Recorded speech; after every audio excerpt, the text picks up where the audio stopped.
भारतवर्ष में दिल की समस्याएं स्पेशली हार्ट अटैक बहुत बढ़ रहा है। ऐसा क्यों हो रहा है? इसका प्रमुख कारण एक तो हमारा गिरता हुआ खान पान, स्ट्रेस, एयर पोल्यूशन और बढ़ती हुई डायबिटीज़ और हाइपरटेंशन की समस्या है। आजकल यंग लोगों में हार्ट अटैक हो रहे हैं। ना शुद्ध हवा मिल रही है हमें, ना खाने में शुद्ध चीज़ें मिल रही है। जिनका वजन नॉर्मल हो, क्या उनको भी हार्ट अटैक हो सकता है?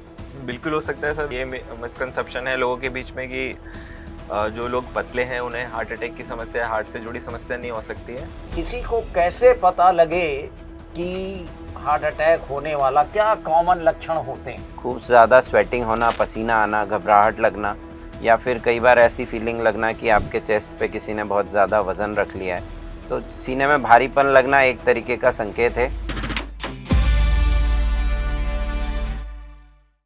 Let me introduce myself. I am Dr. Pradeep Gupta, Professor and Head of Cardiology, Sri Aurobindo Institute of Medical Sciences, Indore. मेरे साथ राइट साइड पे हमारे सहयोगी doctor Gaurav Singh, associate professor of cardiology, और मेरे लेफ्ट साइड पे doctor Suresh Tated, he is also associate professor of cardiology. शुरू में मैं आपको ये बता दूं कि Shri Aurobindo institute of medical sciences Madhya Pradesh की सबसे बड़ी मेडिकल इंस्टीट्यूशन है। 1600 बेडेड मेडिकल इंस्टीट्यूशन पूरे मध्य प्रदेश में नहीं है। यहाँ पर 2 साल पहले हार्ट कमांड सेंटर की व्यवस्था और स्थापना की गई थी, जिससे दिल के मरीजों को, चाहे वो प्रिवेंशन से जुड़ी हुई हो, चाहे डायग्नोसिस से, चाहे इंटरवेंशन से, चाहे रिहैबिलिटेशन से, सब सुविधाएं एक छत के नीचे उनको मिल सकें, इसलिए हार्ट कमांड सेंटर की व्यवस्था की गई। हमारे यहाँ चाहे वो छोटे बच्चों के दिल का इलाज हो, चाहे बड़ों का इलाज हो, चाहे वो इंटरवेंशन से रिलेटेड इलाज हो, चाहे सर्जरी से रिलेटेड इलाज हो, हर तरीके की पूरी सुविधा दिल के मरीजों के लिए यहाँ उपलब्ध है। तो आज के विषय की चर्चा जो रहेगी वो मुख्यतः हम हार्ट अटैक से रिलेटेड करेंगे। तो डॉक्टर गौरव, ये बताएं, आजकल भारतवर्ष में दिल की समस्याएं स्पेशली हार्ट अटैक बहुत बढ़ रहा है। इसके बारे में कुछ बताएं, ऐसा क्यों हो रहा है? ऑफ कोर्स अगर हम पिछले 2 दशक देखें तो हार्ट से संबंधित बीमारियां जो हैं उसका नंबर हमारे भारत देश में काफ़ी ज़्यादा बढ़ गया है। और मुझे ऐसा लगता है कि इसका प्रमुख कारण एक तो हमारा गिरता हुआ खान पान, स्ट्रेस, एयर पोल्यूशन और बढ़ती हुई डायबिटीज़ और हाइपरटेंशन की समस्या, ये मुख्य कारण है जिसके कारण हमारे भारत देश में पिछले 2 दशक में हार्ट से रिलेटेड समस्याएं like heart failure, heart attack, ये इनके नंबर काफ़ी ज़्यादा बढ़ गए हैं। डॉक्टर सुरेश, ये बताएं, आजकल यंग लोगों में 20 साल 30 साल हार्ट अटैक हो रहे हैं, जो कि हम पहले नहीं देखा करते थे। ऐसा क्यों हो रहा है? बहुत अच्छा क्वेश्चन है ये कि आज जो हार्ट अटैक का एज का फैक्टर है वो कहीं ना कहीं गायब हो चुका है। पहले हम लोग देखते थे कि जो हार्ट की बीमारियां हैं, स्पेशली हार्ट अटैक्स, वो 50 या उससे ज़्यादा उम्र के लोगों में देखने को मिलती थी। बट आज की डेट में एज का कोई भी कट ऑफ नहीं रह गया है। यंग से यंग 20 से 25 साल के यंग लड़कों में भी हार्ट की बीमारी देखी जा रही है। सो इसका सबसे प्रमुख कारण ये है कि जैसा हमने डिस्कस किया लाइफ स्टाइल, तो आज की डेट में लाइफ स्टाइल पूरी तरीके से डिस्टर्ब हो चुकी है। ना शुद्ध हवा मिल रही है हमें, ना खाने में शुद्ध चीज़ें मिल रही है। इवन फल, फ्रूट, सब्जियों में भी कई प्रकार की मिलावट का सामना करना पड़ रहा है।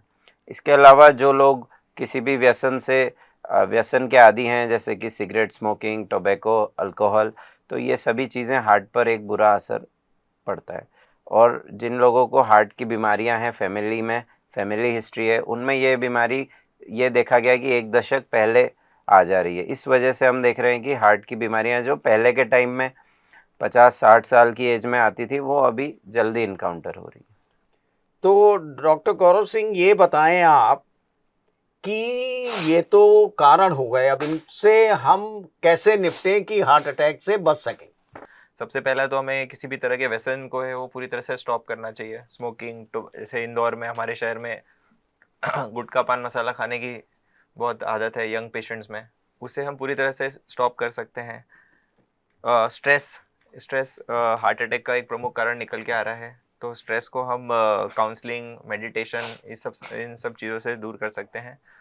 और हर व्यक्ति को 25 से 30 साल के बाद अपने मेटाबॉलिक नंबर सारे पता होना चाहिए।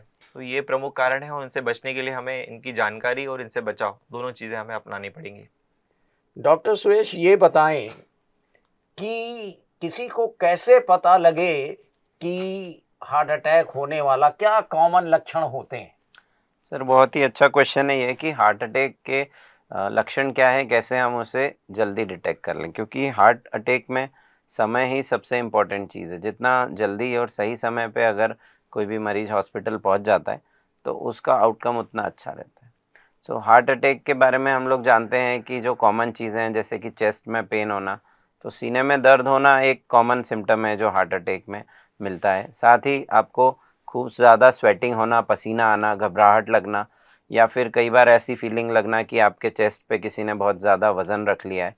तो सीने में भारीपन लगना एक तरीके का संकेत है कि आपको हार्ट की प्रॉब्लम हो रही है। साथ ही आपको अगर चलने में सांस फूलती है, चलने में या कुछ भी काम करने में आपको सीने में भारीपन लगता है, तो ये सारे सिग्नल्स हैं जिनको इग्नोर नहीं करना है और जितना जल्दी हो सके आपको डॉक्टर तक पहुंचना है, ताकि आपका हार्ट की जो मसल्स हैं, हार्ट का जो पंपिंग है, वो डिटेरियोरेट ना हो। और वो डिटेरियोरेट होने के पहले अगर हार्ट अटैक को हम लोग पकड़ लेते हैं तो आउटकम्स बहुत अच्छे रहते हैं और वो व्यक्ति एक नॉर्मल व्यक्ति की तरह आगे अपना जीवन कंटिन्यू कर पाता है।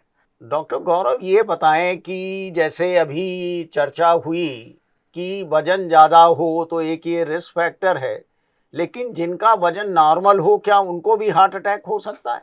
बिल्कुल हो सकता है सर। एक तो ये मिसकंसेप्शन है लोगों के बीच में कि जो लोग पतले हैं उन्हें हार्ट अटैक की समस्या, हार्ट से जुड़ी समस्या नहीं हो सकती है।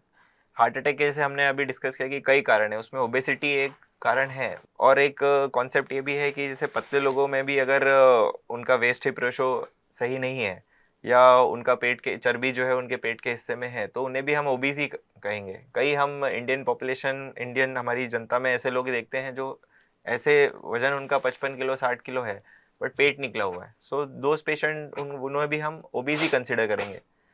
सो एक तो वो, और दूसरा ये है कि अदर रिस्क फैक्टर जो हैं वो भी रोल प्ले करते हैं हार्ट अटैक में। तो अगर कोई व्यक्ति पतला दुबला है तो वो पूरी तरह से हार्ट अटैक नहीं होगा या एकदम सेफ है ऐसा तो नहीं हम मान सकते हैं। हमें बाकी के रिस्क फैक्टर देखना पड़ेगा और साथ में ये देखना पड़ेगा कि पतला होने के बाद भी कहीं वो ओबीस तो नहीं है।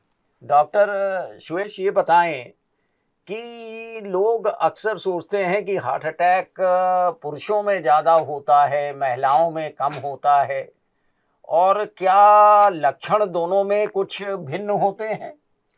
तो अगर मैं आपके क्वेश्चन को साइंटिफिकली अप्रोच करूं तो एक मेल बॉडी को लेते हैं हम, एक फीमेल बॉडी को लेते हैं, तो दोनों में हार्मोन्स का काफ़ी डिफरेंस रहता है।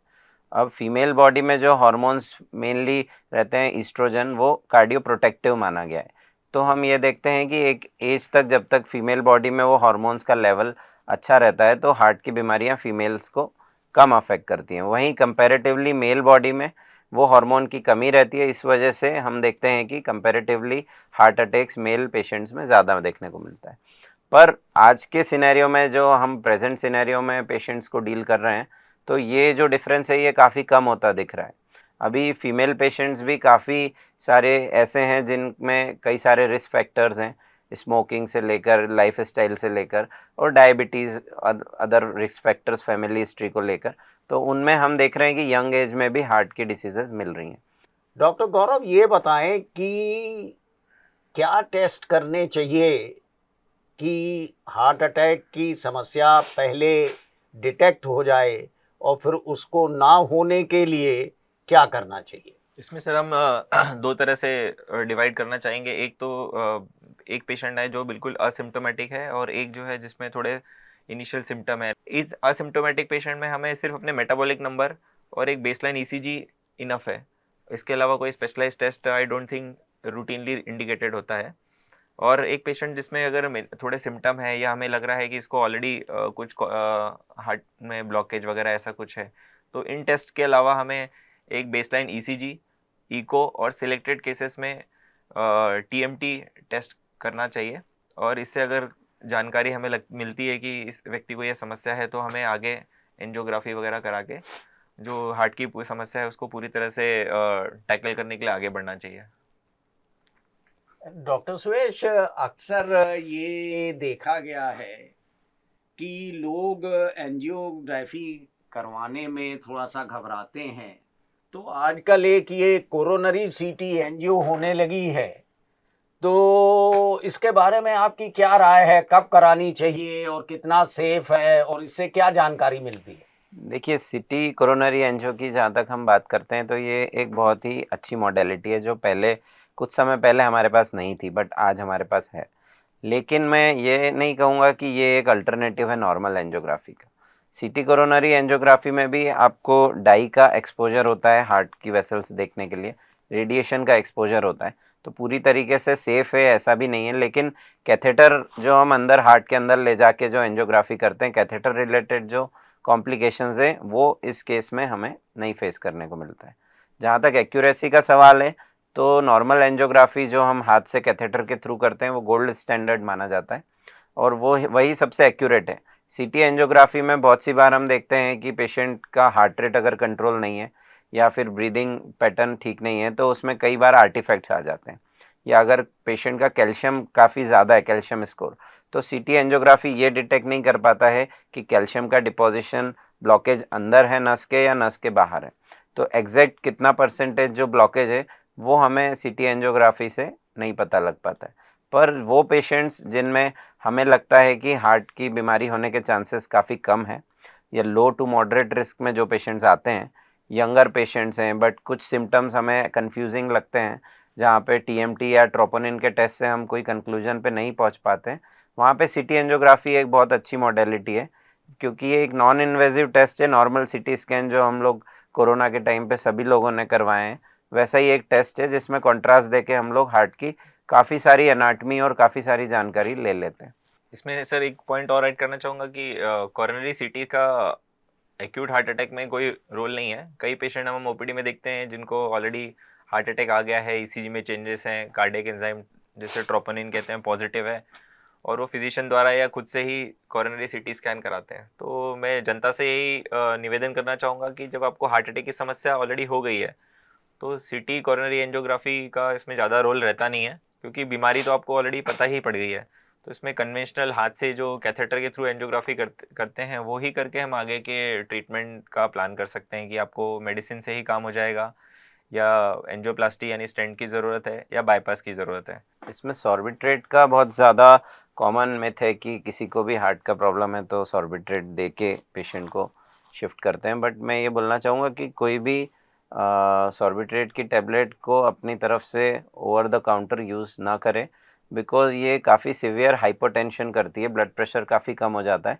और उस सिचुएशन में अगर आपको पता नहीं है पेशेंट का ब्लड प्रेशर कितना है, पेशेंट किस वजह से कोलैप्स हुआ है या उसे अनईजीनेस लग रहा है, तो सॉर्बिट्रेट देना कई बार रिस्की भी हो सकता है, जानलेवा भी हो सकता है। सो सबसे बेहतर है कि आप सबसे पहले अपने नियरेस्ट मेडिकल कॉन्टैक्ट पे जाएं, ईसीजी करें, बीपी चेक करें, इवैल्यूएट करें, और ये टेबलेट्स तो आप तब भी दे सकते हैं। डॉक्टर सुरेश, ये बताएं कि आजकल एंजियोप्लास्टी में रोज नई नई चीजें बढ़ती जा रही हैं। लोग कहते हैं कि कितनी भी किसी तरीके की बीमारी हो, खोल के उसका निदान किया जा सकता है, और जो लोग बाईपास के लिए पहले जाते थे उनमें से कई लोगों को सिर्फ एंजियोप्लास्टी से ही ठीक किया जा सकता है। क्या हैं आपके विचार? एंजियोप्लास्टी आज के समय में काफ़ी ज़्यादा एडवांस हो चुकी है। जो हम पिछले 10-15 साल पहले जो सिचुएशन था उसके कंपैरिजन में आज की डेट में हमारे पास में बहुत सारी मॉडलिटीज़ आ गई हैं, जिसमें कि हम एंजियोप्लास्टी के थ्रू किसी भी प्रकार का जो ब्लॉकेज है उसको टैकल कर सकते हैं, जिसमें कैल्शियम हो या फिर ऑस्टियल लीजन्स हैं, कई बार मेन नस में ब्लॉकेज रहते हैं, ट्रिपल तीनों नसों में ब्लॉकेजेस हैं, काफ़ी लंबे समय से नस बंद है तो क्रॉनिक टोटल ऑक्लूजन्स हैं। तो ये सभी चीज़ें आजकल एंजियोप्लास्टी के थ्रू डील हो रही है, और नई नई मॉडलिटीज़ हैं इसमें, जिसमें हम दूरबीन के थ्रू हार्ट की नसों की साइज़ और डायमेंशन और बीमारी किस तरीके की है उसका इवेल्युएशन कर लेते हैं। तो हमें ईज़ी हो जाता है कि हमें किस तरीके से उसे ट्रीट करना है, जो कि पहले के टाइम में पॉसिबल नहीं था। अगर कैल्शियम या चूना जिसे बोलते हैं कॉमन लैंग्वेज में, वो काफ़ी ज़्यादा है नसों में, तो उसकी भी हम लोग रोटा के थ्रू या आईवीएल के लिथोट्रिप्सी के थ्रू बहुत सारी नई नई मॉडलिटीज़ हैं जिसमें कैल्शियम की सफाई कर सकते हैं और फिर वहाँ पर हम लोग एक नया वेसल क्रिएट कर सकते हैं स्टेंट डाल के। तो अभी आज की डेट में हम देखें तो स्टेंट्स भी काफ़ी एडवांस हो चुके हैं और मॉडलिटीज़ जो है हमारे पास में वो भी काफ़ी एडवांस हो चुकी हैं।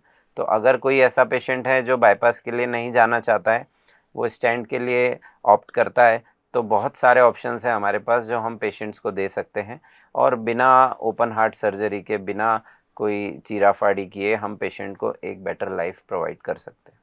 डॉक्टर गौरव, ये बताएं कि किसी की एंजियोप्लास्टी हो गई, अब उसके बाद उसे क्या प्रिकॉशन रखने चाहिए कि दोबारा हार्ट अटैक ना हो? ये काफ़ी इंफॉर्मेटिव होने क्वेश्चन है। एंजियोप्लास्टी के बाद बेसिकली आपके जो हार्ट की नसों में जो ब्लॉकेज थी उसको खोलने के लिए स्टेंट या फिर सर्जन के द्वारा बाईपास ग्राफ्ट जो पैर से या छाती में से निकाल के लगाया जाता है। तो हमेशा एक रिस्क बना रहता है कि ये जो आपका स्टेंट है या जो ग्राफ्ट जो सर्जन ने लगाए हैं ये आगे 10 से 15 साल में ख़राब हो सकते हैं। तो ये ख़राब ना हो इसके लिए आपको ब्लड थिनर डॉक्टर के द्वारा प्रेस्क्राइब किए जाते हैं, तो उन्हें सही डोज में रेगुलरली लेना सबसे बहुत ज़रूरी है। दूसरा, उसके बाद आपको जो अपना बैड कोलेस्ट्रॉल लेवल है ये अटैक के बाद इसको 50 से 70 से भी नीचे रखना पड़ता है। तो जो कोलेस्ट्रॉल की मेडिसिन है उसे रेगुलरली लेना है, बहुत ज़रूरी है। उसके अलावा अगर अटैक के कारण आपकी हार्ट की मांसपेशियाँ कमज़ोर हो गई हैं तो उनकी ताकत बढ़ाने की दवाइयाँ जो हैं ये रेगुलर आपको लेनी पड़ेंगी। और ऐसा हमने देखा है कि अगर पेशेंट 4-5 दिन के लिए भी इनिशियल फेस में ब्लड थिनर स्टॉप कर देता है तो आपका स्टेंट ख़राब हो सकता है या बाईपास का ग्राफ्ट बंद हो सकता है। सो पेशेंट को बहुत केयरफुल रहने की ज़रूरत होती है इस दौरान। और बाद में भी वो एक ब्लड थिनर और कोलेस्ट्रॉल की मेडिसिन तो 3 साल के बाद में भी लाइफ लॉन्ग चलती रहती है। उसको बंद करना बहुत ही रिस्की रहता है। तो ये ब्लड थिनर, कोलेस्ट्रॉल की दवाइयाँ और अपनी जो मेटाबॉलिक प्रोफाइल है इसको इम्प्रूव करने की तरफ अपने को पूरा पोस्ट एंजियोप्लास्टी ध्यान रखना होता है। बहुत ही अच्छी जानकारी दी आपने कि एंजियोप्लास्टी या बाईपास हो जाए तो ये नहीं सोचना चाहिए कि बीमारी ख़त्म हो गई।